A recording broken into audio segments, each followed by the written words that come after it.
Hey guys, and welcome to my review of the Optimus Crux lightweight stove and cooking set.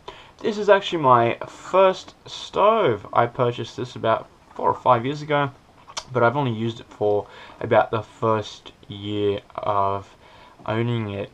After that, I've gone on to the Trangia 27 alcohol stove, but this was a great little stove for when I was using it. It definitely served its purpose. It's a great little backup stove. Now, I often lend it to friends when they come out and they don't have their own cooking sets. So, let's go over it. I'll tell you some of the great things about this stove, and I'll also tell you some of the reasons why I moved on, so some of the negatives of this stove. First and foremost, as you can see, it's not a big cooking unit. This was one of the things which attracted me to the stove. The whole thing weighs about 310 grams without the gas, so it's not only quite compact, but it's also very light. Again, a nice little feature of the stove, and definitely something which attracted me to it. When you purchase the stove, you'll get it in a nice little mesh carry bag like so. Keeps everything together, and it's also made quite well. Never had any issues with it ripping or anything like that. So let's open it up and I'll show you what you get inside.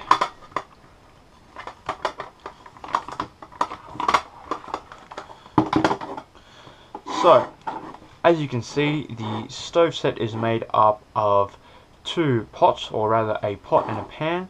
The pan on top, you can see, is tiny, and well, this is one of the negatives because really it's quite useless. The only thing I could see this thing being good for is it fits about a cup of water in there, so you could have a tea or a coffee or what have you, but because of the large surface area, that drink will get quite cold quite quickly. The handle itself, though, on a positive note, is quite good. It snaps into place and it holds really firmly, and there's no danger of the handle coming loose. But apart from that, it's really just a way to cover the pot to help the water boil faster. I really have never ever used this apart from just that.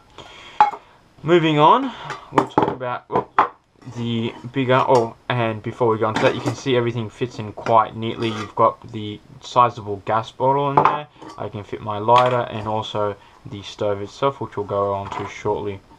The bigger pot, I think, is actually quite good. Going over some of the positives, again, the handle is quite good, a nice little feature. I like the rubber, it keeps it cool, it's easy to grip, hold, and definitely well made. Inside the pot, you can see, hopefully you guys can see on the video, you've got the measuring marks both in ounces there, and also you have them in mils. So I think that's great. That's one feature which I wish the Trangia had on it. You've also got here a little thing to help you pour. Makes life a little bit easier when you're pouring liquids, so they're not going to spill anywhere. A great little pot.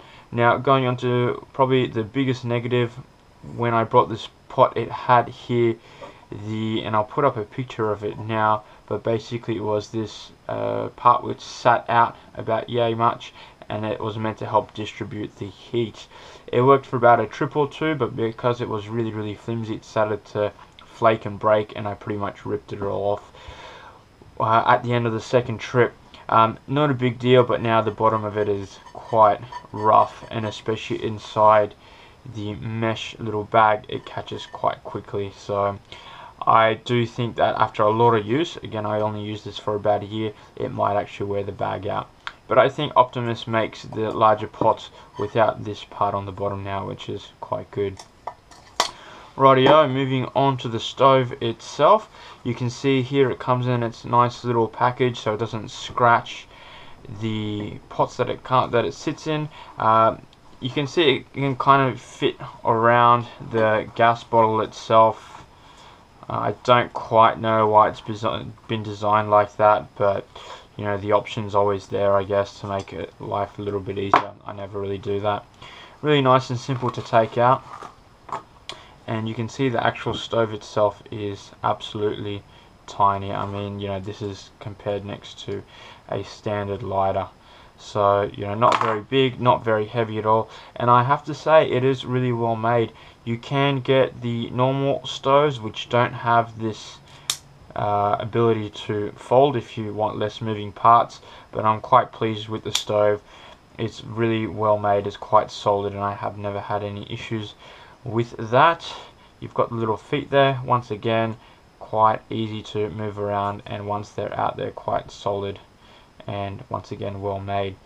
The one negative about this stove is from here, the temperature control handle. You can see it folds up quite easily, quite well. However, when I unfold it, you can see that I'm going to turn it to the shut off position. It's not completely shut off, so from here I actually have to turn it a little bit to completely close off the stove. Now when it is in its full off position, it doesn't actually fully fold. So in order for it to fold, it has to be slightly turned on. Now, not a big issue, but again, when you're quite tired, or especially the first few times you use the stove, you open this up, screw it straight on, and suddenly a whole bunch of gas will start coming out. So it would be nice if they just kind of engineered it so it would turn that little bit more, so I could actually fold this handle when it's in the full off position. So you just have to be wary that when you unfold the handle, you have to shut the gas off, or make sure the stove is completely turned off before screwing onto the gas. Screwing onto the gas is nice and simple. There we go, and again just finger tight, and there we have the stove. Lighting is again nice and simple, and this thing is a little jet, so let's have a look. And that's pretty much full power. Simmer control isn't too bad. It takes a little bit of fiddling, but from here I can turn it down quite low. It is quite fussy. You can see I'm hardly tapping it. Any big movements and it'll turn the stove off, but you can see I can get it to quite a low little temperature there. Hopefully it comes up on camera. But again, this thing is a little jet. So what I'm going to do now is I'm going to fill up the pot with ½ liter of just cool tap water, and we'll see how long it takes to boil. Rightio, so I've got my ½ liter there of water. I've got my stopwatch. We'll turn the stove on, we'll pop the water on, and we'll start the stopwatch.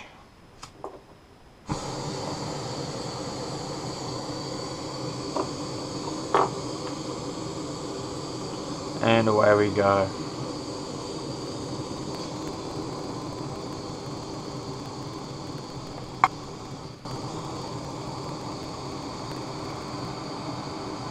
And so here you go, we are starting to get a bit of a boil going, and you can see it's just approaching 2.5 minutes.